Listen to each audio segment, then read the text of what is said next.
prendre la direction de Saint-Nazaire à présent. Un écolier retrouve une arme à feu dans la cour de récréation. L'arme à feu n'a rien de factice, elle est bien réelle et surtout, elle est chargée. Heureusement, l'élève l'a remise immédiatement à un adulte et le drame a été évité. Mais comment un pistolet peut-il atterrir dans une cour de récréation ?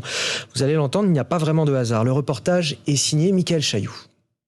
L'affaire date du 2 mai, elle a été très peu ébruitée jusqu'ici. Seuls quelques parents étaient au courant. La majorité en a pris connaissance ce mercredi dans la presse locale, 3 semaines après les faits. Réaction à la sortie des classes. J'ai paniqué parce que j'ai dit si c'était mon fils qui aurait trouvé l'arme, il aurait pu se blesser ou il aurait pu blesser d'autres enfants. Et moi au jour actuel, je ne comprends pas que la maîtresse n'en a pas parlé, ainsi que la directrice. Lundi 2 mai, un élève découvre une arme dans la cour de récréation et la rapporte à un adulte qui la dépose au commissariat. La procureure de Saint-Nazaire, qui a ouvert une enquête, confirme qu'elle était bien chargée. L'école se situe dans un quartier de Saint-Nazaire où un point de deal nuit à la tranquillité des habitants. L'éducation nationale n'a pas souhaité répondre à nos sollicitations. Les parents demandent des renforts de sécurité. On est quand même, c'est une école quoi, donc des enfants et voilà quoi, oui.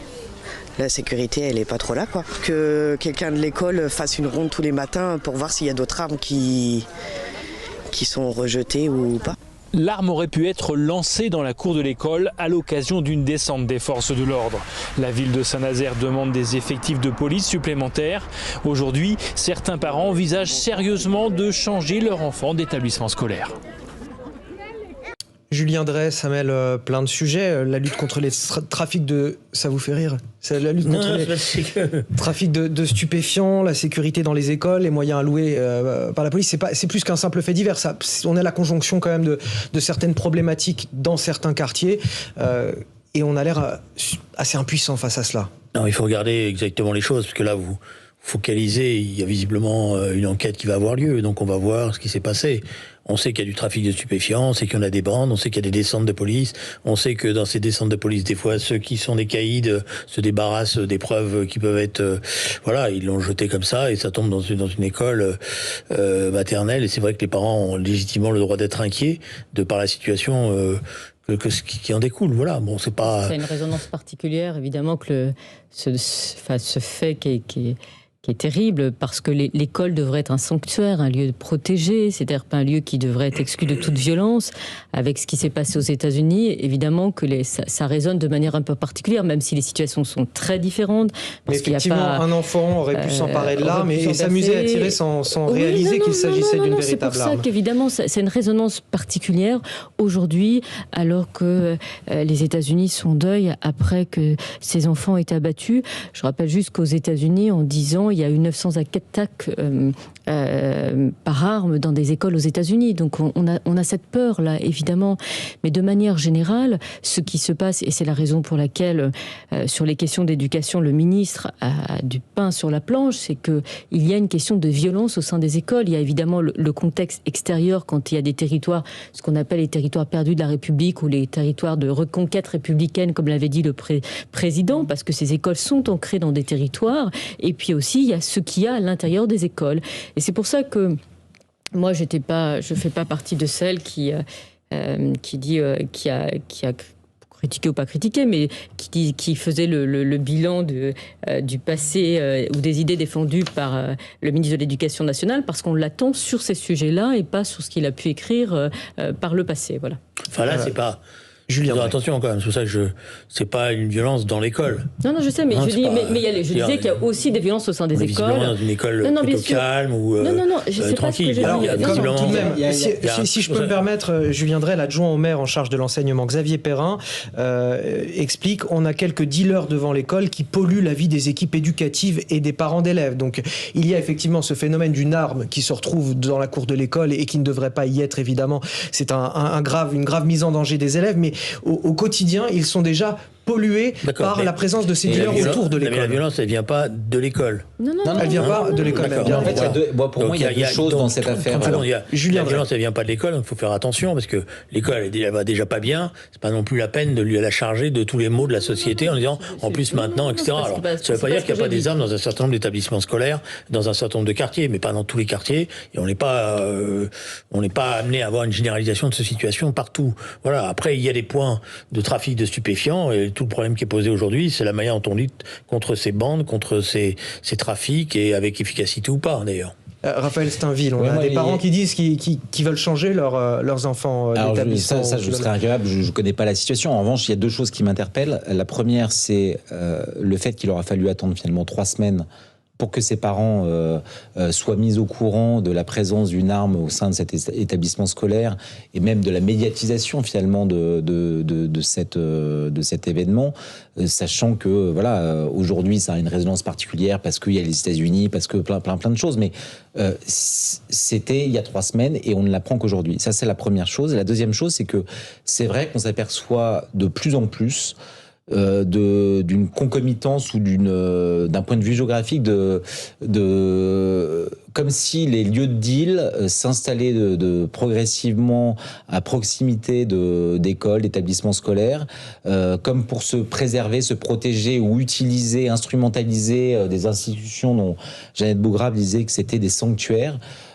Et donc voilà, comme si c'était des moyens pour à la fois faire leur trafic et se prémunir de l'offensive éventuelle des forces de l'ordre si jamais il y avait des interventions sur ces lieux, et donc pour s'échapper, pour balancer qui un sachet, qui une arme dans ces établissements scolaires dont on retrouve la trace 1 semaine ou 2 semaines ou 3 semaines plus tard. Donc pour moi, il y a 2 choses qui sont très, très inquiétantes. Et la première chose, parce que je suis journaliste, c'est d'abord le silence qui a été fait autour de... 3 semaines avant que les parents soient informés par la presse, finalement. Donc les journalistes ont fait leur travail, manifestement pas le personnel de cet établissement. Karim Zeribi, certains parents réclament à ce qu'il y ait des rondes d'officiers de police autour de cette école. Est-ce que c'est la solution ? Certains disent même que ce serait, par exemple, les employés, les personnels de cette école qui devraient pouvoir faire des rondes de temps en temps. Mais ce n'est pas vraiment leur rôle. Non, mais à ne pas traiter un problème qui devient structurel, on le voit s'étendre dans d'autres territoires et d'autres lieux où on n'avait pas l'habitude effectivement de voir apparaître des problématiques lourdes de délinquance, même si on a toujours eu du chahut et quelques bagarres dans les écoles. Là, ça va très loin. C'est une arme à feu qui est retrouvée dans une école. Et le reportage le dit, c'est parce que à proximité, il y a des groupes qui dealent, de trafic de drogue et qui veulent prospérer. Et certainement que cette arme a été soit cachée, soit jetée, que le temps peut être d'un contrôle, on ne sait pas ce qui s'est passé. En tout cas, il s'est retrouvé dans une école. Moi, je pense que quand on parle de sanctuariser l'école, moi, j'aimerais qu'on resanctuarise un certain nombre de territoires de la République. Donc, parce que resanctuariser, ça veut dire des moyens policiers, et on n'en a pas, clairement. Pas suffisamment, en tout cas. On n'en a pas, parce qu'on ne peut pas en avoir. Il suffit qu'il y ait une volonté politique pour dire, à un moment donné, on remet le pied dans ces quartiers durablement et pas ponctuellement. Donc, on reprend la tâche avec un certain nombre de sujets aussi, l'éducation et autres. Il y a des instituts qui sont livrés à eux-mêmes souvent dans ces quartiers. Ils auraient pas même besoin d'un appui. Alors, l'autorité, la sécurité, évidemment, la justice qui doit fonctionner, évidemment, mais pas que. Il faut qu'on revienne en force avec tout notre arsenal républicain dans ces quartiers. Parce que si on ne traite pas le problème, on voit bien qu'il s'étend aujourd'hui. Avant, vous aviez que les quartiers de certaines grandes agglomérations. Maintenant, vous avez des villes moyennes. Maintenant, vous avez des petites villes. On traitait de Cavaillon. Cavaillon, moi je suis vauclusien, je suis né à Avignon. Cavaillon, c'est le Luberon, donc, au demeurant. Donc vous avez des points de deal avec des règlements de compte. Ville de 23 000 habitants.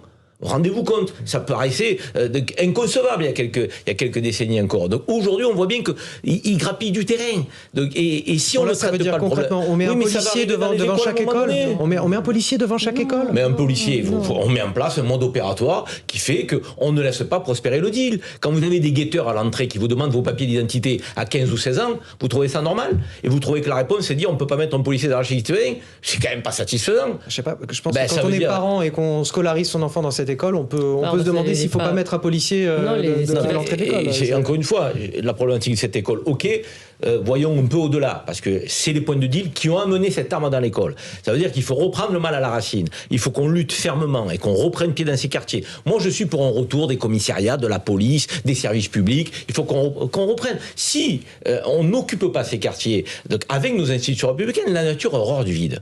C'est les gangs qui vont les utiliser. Et on voit des jeunes aujourd'hui, tels dans les pays d'Amérique du Sud, de plus en plus armés, de plus en plus jeunes, de plus en plus violents, donc casqués, avec des lunettes, des cagoules. J'habite dans les quartiers nord de Marseille, moi encore. J'habite un peu sur les hauteurs des quartiers nord de Marseille. Quand je passe en voiture, vous avez des quartiers qui sont pleins de sentinelles, avec des fauteuils, avec des chaises. On est en République ou pas ? Il faut intervenir tous les jours s'il faut. Il faut prendre ces guetteurs de 15 à 16 ans et leur dire qu'est-ce que tu fais sur la voie publique? Tu es en train de guetter pour favoriser le trafic de drogue. Alors on va enlever le mobilier, on va faire dégager ce jeune, le mettre dans un centre d'éducation renforcée, l'éloigner du quartier. On va prendre des mesures. À ne pas en prendre des mesures, à ne pas investir dans la police et la justice et les services de la République, ça nous coûte plus cher. En casse sociale, en désocialisation, en délinquance, ça nous coûte plus cher. Il faut raison garder. Il y a des investissements à faire aujourd'hui. Non, mais ça, je partage totalement le point de vue de Karim Zeribi. Le sujet, c'est qu'en fait, il faut sans arrêt les harceler, en fait. Le problème, c'est que c'est eux qui harcèlent le citoyen, les mamans qui emmènent les enfants à l'école, qui harcèlent et qui éventuellement feront en sorte que le gamin qui est un peu ado vont lui dire bah, viens plus tôt, on va te donner 100 €, comme ça tu pourras transporter, etc. Et en gros, même, et ils savent très bien, même s'ils sont mis en garde à vue, et on sait très bien qu'il n'y aura rien.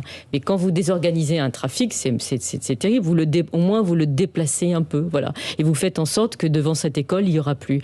Et moi, je vais vous le dire, c'est pas le peu de temps où j'étais en responsabilité, il y avait effectivement un point de deal dans un hall d'immeuble, et il se trouvait que j'avais demandé au préfet de police en disant mais c'est pas possible, elle va rentrer le soir, les dealers, on était là, les gamins de 14 ans, même je dis 14 ans, ils n'avaient pas 14 ans, disant partez, vous êtes dans votre hall d'immeuble, ils vous disent de partir, donc il y a quand même un problème.